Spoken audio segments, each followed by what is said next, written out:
Just want to do a little short video this morning to show you a new project that I'm starting. Eventually it'll be something that I'll give to my son after his 16th birthday for his first Jeep. But it's going to require a little bit of work, so I thought I'd show you what I've gotten myself into. And to be honest, if you have any ideas or suggestions or things I should think about or things you think I should work on first, drop a comment. I'll happily take any inputs, especially if there's any Wrangler TJ owners out there. This is a 1997 TJ, and all my experience is with my JK, so I'll definitely take any thoughts you might have. So like I said, this is a 1997 Inline 4, 2.5 liter manual transmission TJ. It has 204,000 miles on it, more or less. The last owner had it for 3 years, mostly as a beach runner, and only put 1,000 miles on it. But this is what it looks like right now under the hood.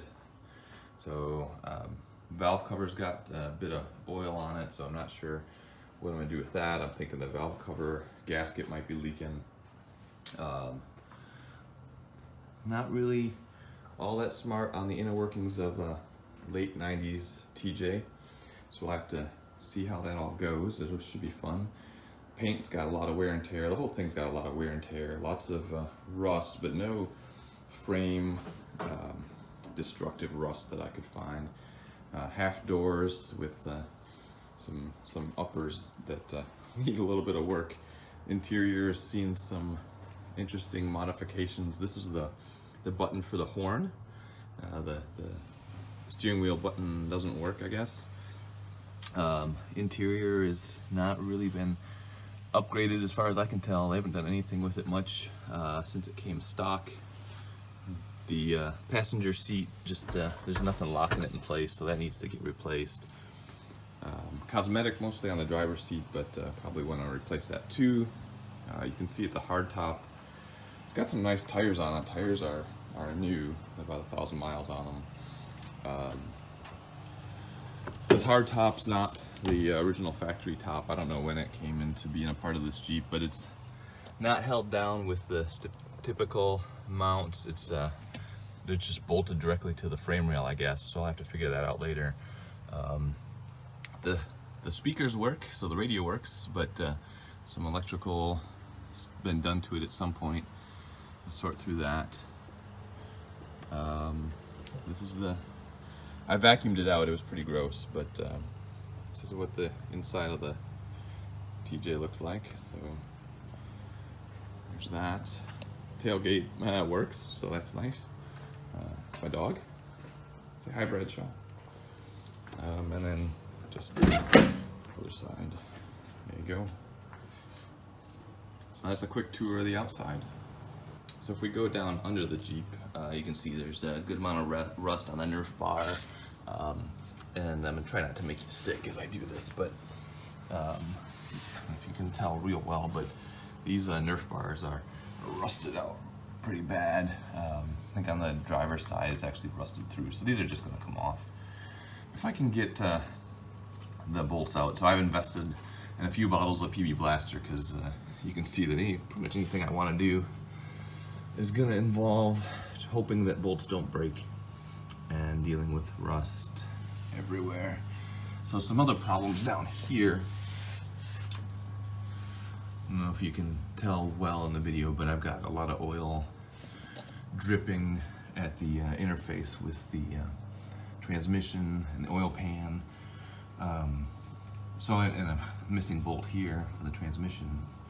But since the transmission and the oil are both 10W30 oil, I'm not sure if it's transmission that's leaking or oil, engine oil. I'm hoping it's engine oil because that would be a lot easier to fix, I think. But I think my first thing I'm going to try to do, and the video's not going to show it very well, but the oil pan has a lot of gunk on it, so I'm thinking maybe the oil pan gasket is what's leaking, causing blowback onto the transmission, which is what was similar to what was happening on my JK. So I think my first thing to do here is to replace the oil pan gasket and see if that makes the issue go away. Previous owner said the oil's steady in the dipstick, but I'm not so sure if it, hopefully it's like I said, engine oil, but I'm going to check the fluid level in the transmission as well and see if that's it. And I'm hoping it's not the rear main seal, because I'm not anxious to drop the transmission to replace that. That doesn't sound like fun. I don't have a light on at the moment, so I can't really show you, but the starter is really rusty. It works, but I'm thinking that that's something that probably should be replaced as well. I'd love to get your thoughts on that. Now you're probably thinking to yourself, well, that all sounds great, Ed, but how does it run? How does it sound? It definitely sounds different than my 3.8 liter V6 JK, I'll tell you that. So I'm gonna go start it up and tell you, the starter seems slow to me. I don't think that that's normal. Another reason I think I want to replace the starter. But honestly, I'm not sure. Again, thoughts would be welcome on that. Anyway, I'll go start it up. I'd love to hear your feedback.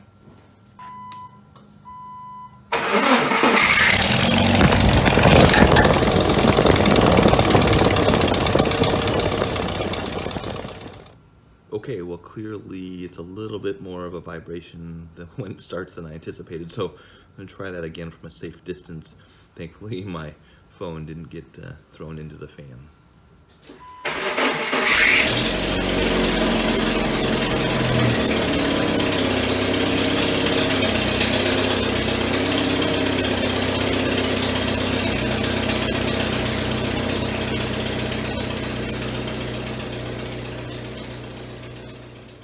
So like I said, that's my new project for a while. My hope is to make some videos of what I do with it as things progress. Don't know how that's gonna work, because showing hours and hours of video of being frustrated and snapping bolts is not something I want to show you or to make.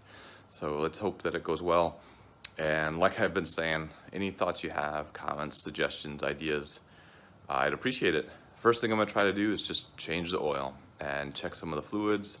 And there's a leak in the front differential gasket, so I'm gonna replace that as well. Drain the fluids and change that out this morning as well, if all goes well. So thanks again for your help. I'll keep you updated. Bye.